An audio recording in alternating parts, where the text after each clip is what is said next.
Abad ke-19 adalah awal periode modern bagi umat Islam, di mana mereka dihadapkan pada kenyataan bahwa bangsa Barat mengalami kemajuan peradaban yang luar biasa. Keadaan ini kemudian mendorong para pemuka agama Islam untuk meningkatkan mutu dan kekuatan sesuai dengan perkembangan baru agar dapat meraih kembali kejayaannya. Salah satu sosok penting dalam pembaharuan Islam adalah Jamaluddin Al-Afghani.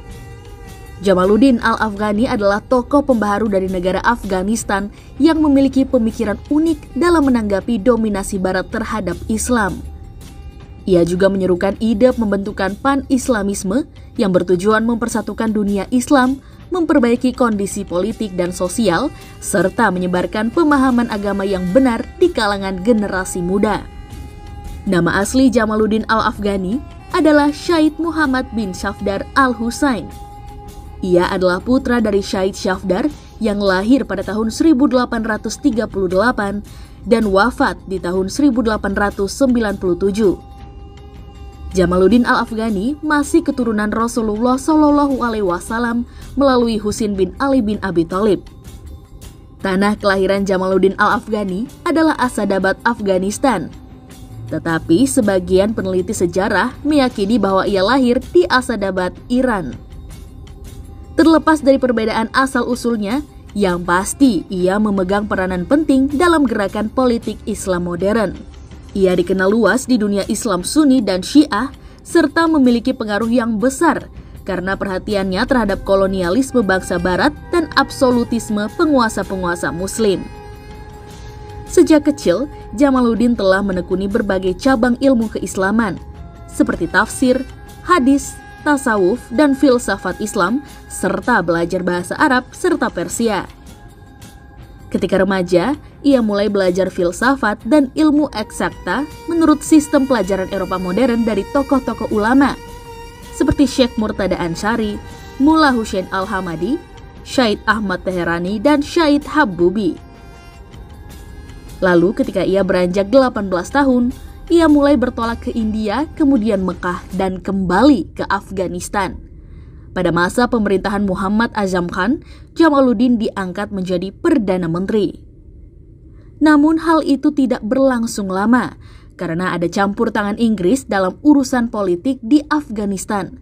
Jamaluddin pun memilih bertolak kembali ke India dan Mekah pada tahun 1869 demi menghindari pengaruh buruk yang mungkin akan menimpanya.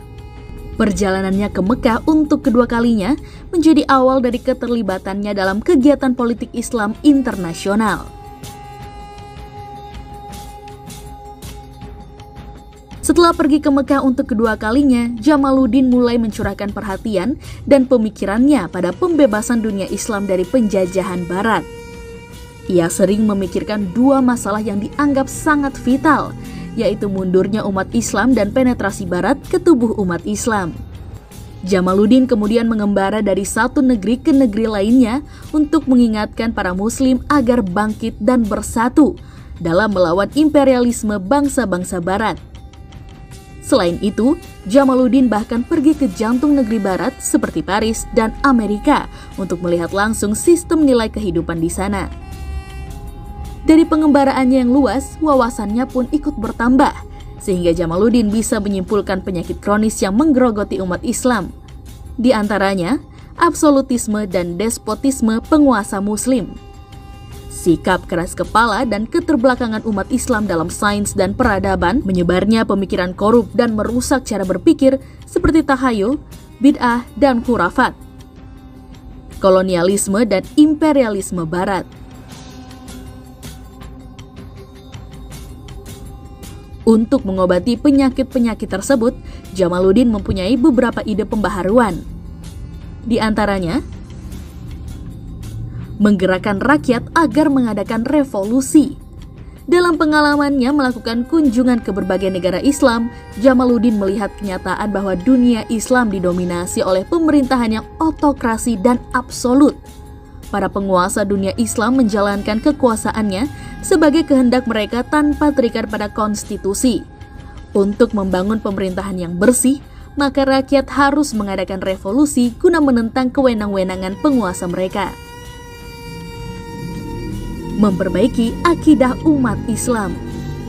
Jamaluddin berusaha memperbaiki akidah umat yang telah terkontaminasi dengan mengembalikan mereka ke sistem kepercayaan atau akidah Islam yang benar.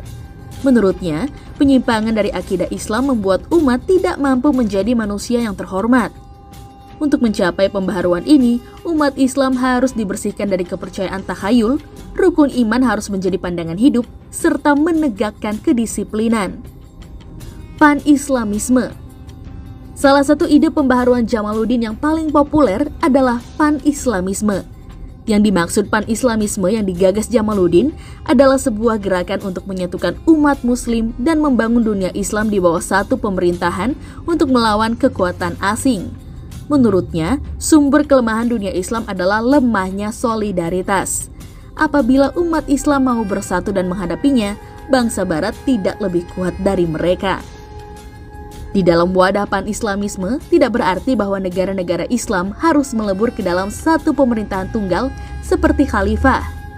Pan-Islamisme lebih berbentuk solidaritas seluruh dunia Islam untuk merasakan senasib sepenanggungan melawan penjajah. Dari aktivitas dan gagasannya, Jamaluddin dapat dikatakan sebagai orang pertama dalam era modern Islam yang menyadari bahwa penetrasi Barat dan perpecahan dunia Islam. Saya Brenda Iskarina, Selvi Anggriani, dan Fiska Dwi Astuti melaporkan. Holopis Channel bersama untuk Indonesia.